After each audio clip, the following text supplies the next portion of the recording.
Here are some clues to tell you if you have a faulty water main in New York City. Number one, if you notice water leaking out in the roadway or on the sidewalk, or worst of all, potentially in your basement, solid chance that you have a broken water main. The second, maybe you just have experienced a sudden loss of pressure.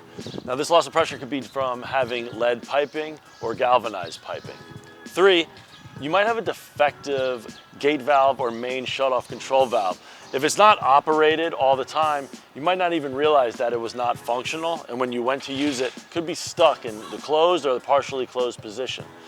And last one, maybe you just hear a loud hissing sound in your basement. Now, if your water's not running in your house, you know no fixtures are on, that pipe should be completely silent. So if you hear a hissing sound, that's a sign that you might have a broken water main. Now, if you have any questions or concerns, you can definitely feel free to reach out to DEP. Also, please remember, like, comment, and subscribe. If you want to reach out to us or speak to one of our estimators, call the number below. Thanks.